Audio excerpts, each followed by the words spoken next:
friends, it's Christy. Welcome back to my channel. Today I'm going to be making another all dies, no stamps card using Lawn Fawn's Magic Iris Birdhouse add-on, the Scallop Treat Box Spring House add-on, and the Peekaboo pop-up. So I am going to pull out some different scraps of cardstock from my stash. And these are also all from Lawn Fawn. I'm using Mermaid, Dark Brown Wood Grain, Dolphin, Narwhal, Ballet Slippers, Guava, Raspberry, Sticky Note, Fake Tan, Cilantro, Noble Fir, and Craft, and also White. So those are all the shades that I will be using on today's scene. And I know that there are a ton of them, so I'm going to start laying out the individual elements to break those down for you. So for the birdhouse itself, I'm going to be using Mermaid, and then for the inside of the birdhouse, I'm going to use the Craft. And then for the roof and the skirting around the bottom and the pole that the birdhouse is standing on, I'm going to use the Dark Brown Wood Grain. Then for the leaves that are kind of vining up the side of the birdhouse, I'm using Noble Fir and Cilantro. For the flowers, I'm going to be using Ballet Slippers, Guava, Raspberry, and Fake Tan. And then I will also be doing some flower centers from the Fake Tan and the Sticky Note. For the picket fence, I'm going to use the white cardstock. For the birds, I'm going to use Dolphin and Narwhal cardstocks. The bodies from the Dolphin and the wings from the Narwhal. But before I get to building all of those elements, I need to create a background. So I have trimmed down a piece of Bristol Smooth Surface cardstock with the largest of the outside-in stitch rectangle stackables, and I'm going to create a sky scene. So I'm going to use the Cloudy stencil and some Distress Oxide inks. I'm going to use Tumbled Glass and Salvage Patina. So I'm starting with a little bit of that tumbled glass and then adding some Salvage Patina into the mix to brighten it up.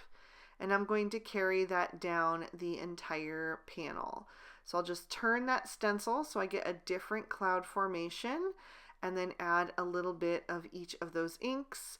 Again, using more of the tumbled glass and then just a tiny bit of the Salvage Patina to brighten up the very edges. That's mainly just going in those little dips and creases in the cloud. So I'm going to do about 4 of those. And if you run out of cloud formations, you can always turn the stencil over to the back side so that you get 4 more different versions of it. But I only needed the 4 for this particular scene. I will also add a little bit of extra color down at the bottom just so the last cloud isn't stark white and they all kind of match.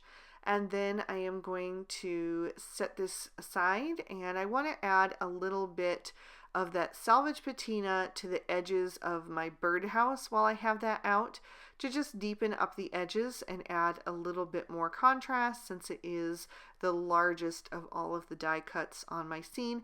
I'm not going to add shading to all of the die cuts, but I wanted the birdhouse to have a little bit extra oomph since it is kind of the main image in this little scene here. So I'm going to then add a little bit of Kitsch Flamingo to the birds' bellies. I wanted to make them look like doves. So I wanted to have just a little bit of like that pink blush on the belly. So just using very, very light pressure and building that up until it's a consistency that I like. And then I will switch to the craft piece that I have trimmed down to use as the inside of the birdhouse. And I wanted that to look a little bit more shadowy. So I'm bringing in some vintage photo, and I'm going to be pretty heavy-handed with that. I'm going to bring this in from the sides and keep it darker on the edges and then lighter in the very center. And just create that look of the back wall on the inside of the birdhouse. So I can set that aside, and I'm going to do some grass. I've trimmed that piece down with the grassy border on another piece of Bristol Smooth Surface cardstock. And now I am going to color this one in using some Mowed Lawn Distress Oxide ink. I'm going to add that up at the top where those grasses are, just being careful not to bend them. And then I'll add in some Lucky Clover down at the bottom to deepen up the edge. Just carrying that up into the mowed lawn and then going back to the first blending tool to kind of smooth out that blend and make it a little bit more kind of consistent throughout, so there aren't any like dark patches. Then I can set that aside to dry, and then once it has, I'm going to stamp my sentiment on that. So technically I am using some stamps on here, but it's really just for the sentiment, and then I'll use an image on the inside of the card, which we'll get to in just a minute. But I am using the sentiment "So Very Grateful" from the Scripty Autumn Sentiments stamp set, and I'm stamping that down in VersaFine Onyx Black ink. I did do that a couple of times to make sure it was nice and dark. And then I'm going to pop my card base in my Misty. Again, I'm using mermaid cardstock, which is what I use for the Birdhouse. And this time I'm taking an image and a sentiment from Mom Plus Me, and I'm going to stamp that down in Peacock ink.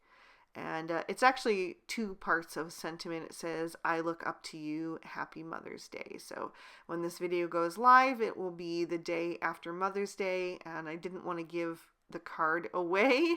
So yeah, this was the Mother's Day card for my wonderful stepmother. So I'm going to add that cloudy background to the front of my mermaid card base, so I have that little bit of a border on the outside edge, and then I'll add that grassy panel down at the bottom, and I did pop that up with some foam tape to give it a bit of dimension. And then I will bring in my die cuts.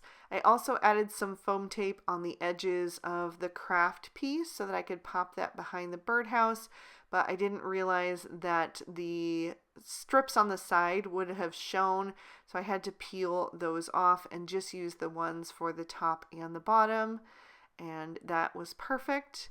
And then I'll actually just reuse those strips and add those around the edges on the back so that the birdhouse will be nice and level on all the sides. I wanted that to be popped up as well, just to make it stand out a bit and just add a bit more dimension to the scene. So I'll add a few more little strips to support that on the sides. And that is just Scotch 3M foam tape that I have trimmed down with my Cutter Bee Teflon coated scissors into little thin strips to fit. And then I'm going to take the post and add that back into the grass, so that will be flat against the card front.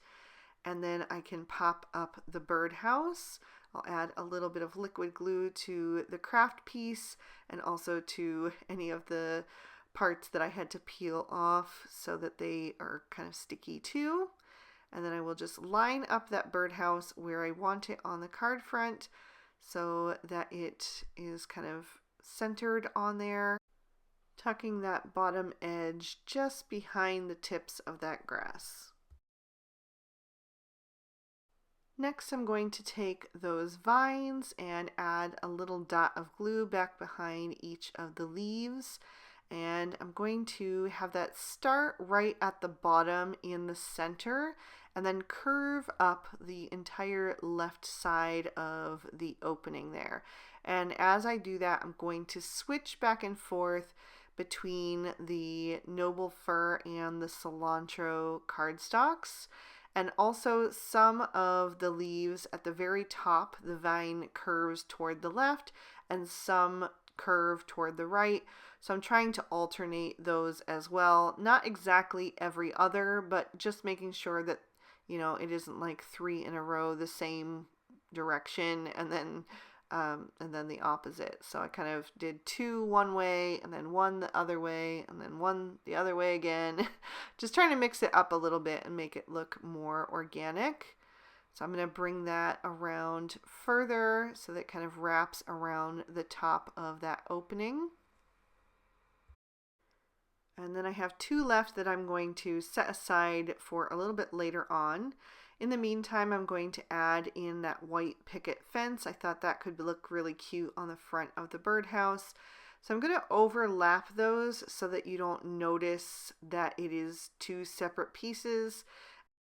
You can kind of see it a little bit once I get it on there, but I'm going to end up covering up the little place where they overlap so it'll look really nice and seamless.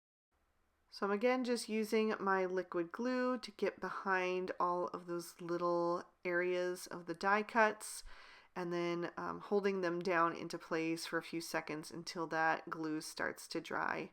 I'm going to take the bottom edge and overlap the bottom of the fence so that looks like it's tucked behind. And I can also add my roof now as well.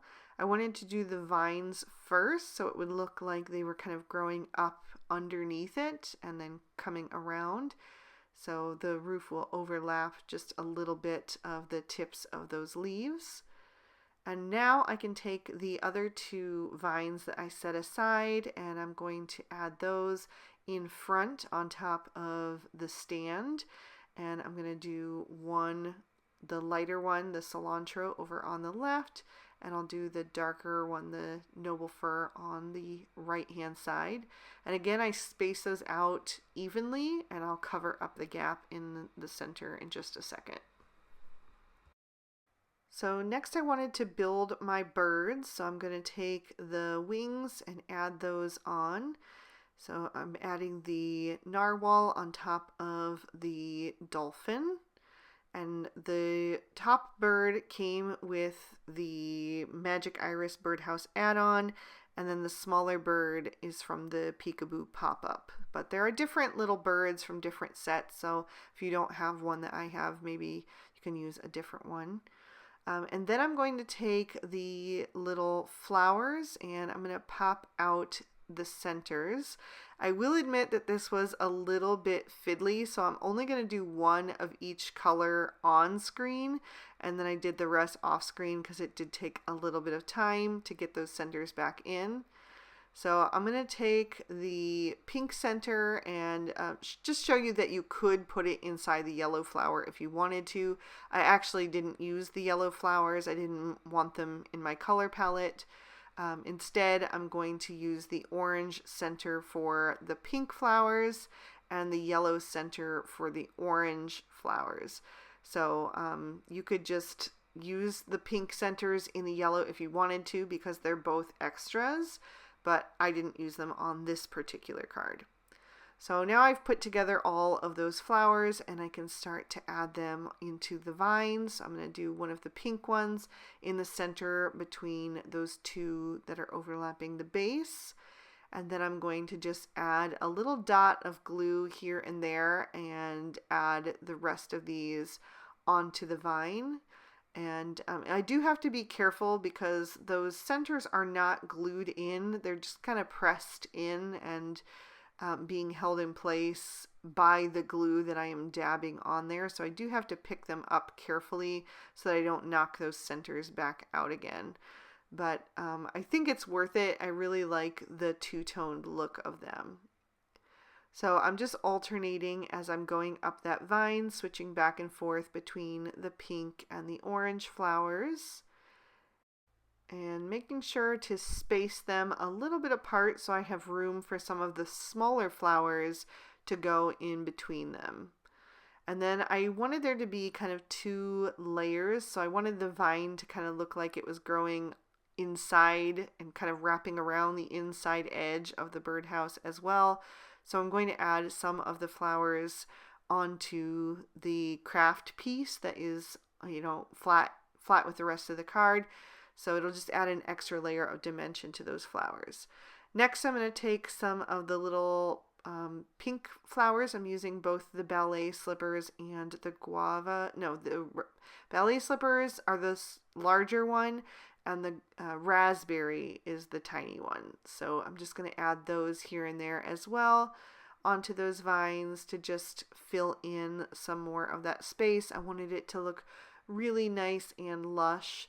And the other little area where that fence was kind of overlapping itself is where I put that last little flower there. So now you can't even tell, it just looks like one long fence.